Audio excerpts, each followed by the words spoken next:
Disaster की यदि बात करूं, चेरनोबिल, मतलब शुद्ध हिंदी में तो थोड़ा सा प्रोनाउंसिएशन इसका ऐसा आता है, वरना से बोलते हैं चेरनोबिल दोस्तों। चेरनोबिल आपदा दोस्तों, चेरनोबिल त्रासदी मैं इसको कहूंगा दोस्तों। अच्छा, हिरोशिमा नागासाकी के न्यूक्लियर बम ब्लास्ट के बाद चेरनोबिल जो त्रासदी थी वो एक उसके बाद दूसरी सबसे ज्यादा झकझोर देने वाली घटना थी चेरनोबिल त्रासदी दोस्तों। अब चेरनोबिल त्रासदी क्या थी? बेसिक चेरनोबिल त्रासदी 26 अप्रैल 1986 को यह घटित होती है। इसकी कहानी सुनिएगा और समझने की कोशिश करिएगा। भारत में भी इसके कई भारत में भी कई इस चीज से, चेरनोबिल त्रासदी से कई चीजें समझने को मिली और भारत पर भी इसका प्रभाव हुआ। चेरनोबिल त्रासदी की बात करूं तो 26 अप्रैल 1986 को हुई। और चेरनोबिल त्रासदी क्या थी? बेसिकली यहां पर चेरनोबिल करके एक प्लांट है दोस्तों, जो पड़ता था यूक्रेन की राजधानी कीव जो है। यूक्रेन की आपको पता है राजधानी क्या है? कीव है दोस्तों। कीव के पास ही पड़ता है, यूक्रेन की राजधानी कीव है, उसके पास ही पड़ता है। और बेलारूस के पास भी पड़ता है। यूक्रेन की कीव के पास चेरनोबिल करके एक जगह पड़ती है दोस्तों। प्रियपट शहर है, एक प्रियपट शहर है दोस्तों। यहां पर प्रियपट शहर है दोस्तों, प्रियपट शहर है। यहां पर न्यूक्लियर प्लांट्स लगाए गए थे दोस्तों। यहां पर न्यूक्लियर प्लांट लगाए गए थे दोस्तों, न्यूक्लियर रिएक्टर्स लगाए गए थे। प्रियपट शहर में न्यूक्लियर रिएक्टर्स यहां पर लगा दिए गए, न्यूक्लियर रिएक्टर्स यहां पर लगा दिए गए दोस्तों। क्लियर है मेरी बात? अब न्यूक्लियर रिएक्टर्स लगा दिए गए दोस्तों, लेकिन ये न्यूक्लियर रिएक्टर, दुनिया में यदि न्यूक्लियर रिएक्टर्स को देखोगे तो न्यूक्लियर विखंडन को रोकने के लिए, उसे कंट्रोल करने के लिए पानी का उपयोग किया जाता है। जैसे हैवी वाटर आपने सुना होगा, heavy water nuclear reactor, light water nuclear reactor, तो वहां जल का उपयोग किया जाता है। जैसे यहां पर विखंडन हो रहा है, जैसे यहां पर न्यूक्लियर विखंडन हो रहा है, तो यहां बहुत सारी ऊर्जा बाहर निकलेगी, यहां पर बहुत सारी ऊर्जा बाहर निकलेगी। और इसको कंट्रोल करने के लिए इसको कंट्रोल करने के लिए इसके चारों तरफ क्या किया जाता है? पानी बहाया जाता है, चारों तरफ पानी डाल दिया जाता है दोस्तों। इसको कंट्रोल करने के लिए यहां पर पानी डाल दिया जाता है दोस्तों। अब इस पानी में बुलबुला बनता है, और बुलबुला जैसे जैसे बड़ा बनता जाएगा दोस्तों, जैसे जैसे बड़ा बनता जाएगा वैसे वैसे ये विखंडन प्रक्रिया कम होते चली जाएगी। ये आमतौर पर न्यूक्लियर रिएक्टर्स में पानी की, जल की प्रणाली होती है दोस्तों।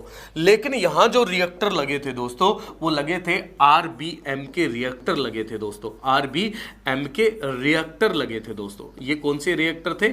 आरबीएम के रिएक्टर थे दोस्तों, जहां जल का उपयोग ना कर जहां इस प्रक्रिया को रोकने के लिए जल का प्रयोग नहीं कर ग्रेफाइट का प्रयोग किया जाता है दोस्तों। किसका प्रयोग किया जाता है? ग्रेफाइट का उपयोग किया जाता है दोस्तों, ग्रेफाइट का उपयोग किया जाता है। और ये आमतौर पर अस्थिर होती है। ये प्रक्रिया, ये रिएक्टर प्रक्रिया आमतौर पर अस्थिर प्रक्रिया होती है। ये इतनी स्थिर नहीं होती जितना हैवी वाटर प्रक्रिया होती है। कहानी कहां से चालू होती है दोस्तों? कहानी थी असल में बिजली चले जाने पर, वो टरबाइन, बिजली चले जाने पर कि ये काम करता है कि नहीं करता, बिजली चले जाने पर किस तरीके से उनका टरबाइन ऑन रहेगा, उसका ये एक ट्रायल कर रहे थे दोस्तों। ट्रायल कर रहे थे मतलब एक एक्सपेरिमेंट कर रहे थे दोस्तों। तो अचानक क्या हुआ एक्सपेरिमेंट में? मैंने आपको एक बता दिया, यहां एक इमरजेंसी वॉल होता है, और जितना बड़ा बुलबुला बनता चला जाता है वैसे ही विखंडन प्रक्रिया उतनी कम होती चली जाती है, कंट्रोल होती चली जाती है। लेकिन आरबीएम के रिएक्टर में क्या होता है? जितना बड़ा बुलबुला बनेगा उतनी ही अनकंट्रोल्ड हो जाती है। तो जैसे ही इन्होंने इलेक्ट्रिसिटी ऑफ करी, यहां से बिजली की आपूर्ति इन्होंने चेरनोबिल प्लांट के अंदर रिएक्टर 3 में जैसे ही इन्होंने बंद करी, विखंडन तेजी से होने लगा, बुलबुलों में विस्फोट तेजी से होने लगा। यहां पर इन्होंने ग्रेफाइट का उपयोग बढ़ा दिया दोस्तों। लेकिन यह विस्फोट, ये जो यहां पर न्यूक्लियर जो फ्यूजन हो रहा था दोस्तों, यह कंट्रोल नहीं हो पाया, और यहां पर न्यूक्लियर, ये जो बेसिकली रिएक्टर ब्लास्ट हो जाता है, रिएक्टर अनकंट्रोल हो जाता है दोस्तों। तो तुरंत 30 लोगों की यहां पर मृत्यु हो जाती है, 30 लोगों की यहां पर मृत्यु हो जाती है दोस्तों। क्लियर बात है?